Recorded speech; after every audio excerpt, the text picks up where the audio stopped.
Aujourd'hui, dans nos interactions sociales, professionnelles, aussi bien sur le plan physique que virtuel, on n'a jamais été autant connectés. On n'a jamais autant interagi entre nous. Et pourtant, nous ne nous sommes jamais autant sentis seuls, perdus ou en retard. Pendant que nous scrollons sur notre mobile, pendant que nous regardons les autres montrer leur succès, leurs prouesses, nous commençons à douter déjà de notre propre vie, de notre parcours, de nos triomphes, qui étaient jusque-là énormes pour nous.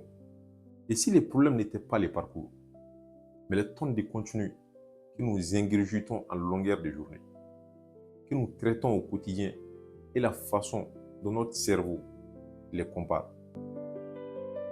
Car aujourd'hui, nous comparons notre vie à celle des centaines de personnes, des inconnus très souvent, qui n'ont ni notre histoire, ni notre parcours, ni nos luttes. Qu'il soit un jeune entrepreneur bien installé qui gagne déjà des millions, un couple qui voyage aux Émirats ou dans les îles balinaises pour leurs noces, ou tout simplement un collègue qui obtient une promotion. Notre cerveau mélange tous ces beaux aspects de sa vie, puis les compare à la nôtre. Tu compares les coulisses de ta vie aux meilleurs moments de celles des autres. En ce sens que les réseaux sociaux sont juste une vitrine. Tu vois simplement leurs victoires, leurs moments de folie, mais très rarement, voire jamais, les nuits blanches, les échecs et les sacrifices qu'ils font. Le vrai problème, c'est que la comparaison permanente produit une illusion qui est très dangereuse. C'est le fait de finir par croire que tout le monde avance, que tout le monde évolue, sauf toi. Lorsque tu passes ton temps à regarder la trajectoire des autres, tu finiras par abandonner la tienne. Tu prendras des décisions qui ne correspondent plus à tes valeurs.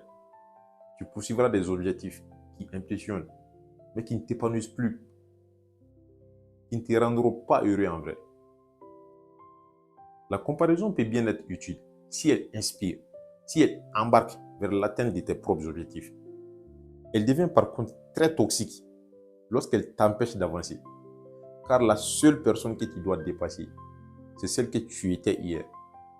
Parce qu'il y aura toujours quelqu'un de plus riche, quelqu'un de plus beau, quelqu'un de plus intelligent et de plus connu que toi.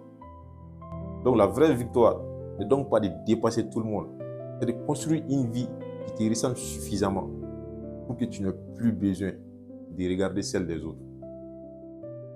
Et si cette vidéo t'a fait réfléchir, partage-la à quelqu'un qui a parfois l'impression d'être en retard dans la vie. Et n'oublie pas de liker, de t'abonner et d'activer la cloche de notification pour plus de vidéos comme celle-ci. Let's go!